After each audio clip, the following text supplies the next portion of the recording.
কেমন আছেন সবাই? আশা করি ভালো আছেন। আজকের আলোচনায় আমরা জানব ফিনিক্স সম্পর্কে। এটি অপশনিন ফার্মাসিউটিক্যালস লিমিটেডের একটি সুপরিচিত ঔষধ। ফিনিক্স পাওয়া যায় 10 মিলিগ্রাম এবং 20 মিলিগ্রাম ট্যাবলেট এবং ক্যাপসুল আকারে। এর জেনেরিক নাম হল র্যাবেপ্রাজল। র্যাবেপ্রাজল হল প্রোটন পাম্প ইনহিবিটর গ্রুপের একটি ঔষধ। এটি পাকস্থলীতে অতিরিক্ত অ্যাসিড উৎপাদন কমায় এবং অ্যাসিডজনিত নানা সমস্যার সমাধান করে। গড়ি ফিনিক্সের ব্যবহার বা ইন্ডিকেশন।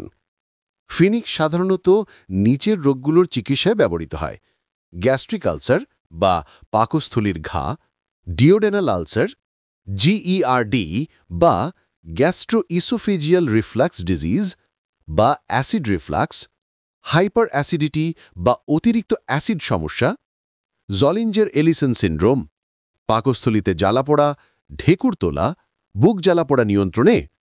কাজ করার পদ্ধতি: র্যাবেপ্রাজল পাকস্থলীর প্রোটন পাম্পকে ইনহিবিট করে, ফলে অ্যাসিড উৎপাদন কমে যায় এবং পাকস্থলীর আস্তরণ সুরক্ষিত থাকে। এতে আলসার দ্রুত শুকিয়ে যায় এবং বুক জ্বালাপোড়া এবং অ্যাসিড রিফ্লাক্স কমে যায়। মাত্রা বা ডোজ: সাধারণত ফিনিক্স 20 মিলিগ্রাম দিনে একবার খাবার আগে খেতে বলা হয়। বাচ্চাদের জন্য 10 মিলিগ্রাম সেবন করতে বলা হয়। মাত্রা রোগের অবস্থা অনুযায়ী চিকিৎসক ঠিক করে দেবেন। শিশুদের জন্য ডাক্তারের পরামর্শ ছাড়া ব্যবহার করা উচিত নয়।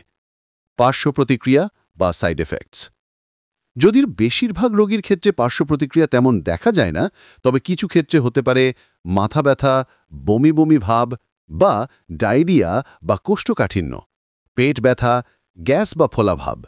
দীর্ঘমেয়াদী ব্যবহার করলে ভিটামিন B12 এর ঘাটতি, হাড়ের ক্ষয় বা অস্টিওপোরোসিস ইত্যাদি ঝুঁকি থাকতে পারে। সতর্কতা: ডাক্তারের পরামর্শ ছাড়া দীর্ঘদিন ব্যবহার করবেন না। গর্ভবতী ও স্তন্যদায়ী মায়েরা ব্যবহারের আগে চিকিৎসকের সাথে পরামর্শ করবেন। লিভার রোগীর ক্ষেত্রে সতর্কভাবে ব্যবহার করতে হবে। অন্যান্য ওষুধের সাথে একসাথে খাওয়ার আগে চিকিৎসকের পরামর্শ নিতে হবে। সংক্ষেপে, ফিনিক্স হল অপশনিন ফার্মা লিমিটেডের তৈরি একটি কার্যকর ওষুধ, যা র্যাবেপ্রাজল সমৃদ্ধ। এটি মূলত গ্যাস্ট্রিক, বুক জ্বালাপোড়া এবং অ্যাসিড রিফ্লাক্সের চিকিৎসায় ব্যবহৃত হয়। তবে অবশ্যই চিকিৎসকের পরামর্শ অনুযায়ী সঠিক ডোজে ব্যবহার করা উচিত। তাহলে আজকের ভিডিওতে আমরা জানলাম ফিনিক্স সম্পর্কে। কোনো প্রশ্ন থাকলে অবশ্যই কমেন্ট করে জানাবেন।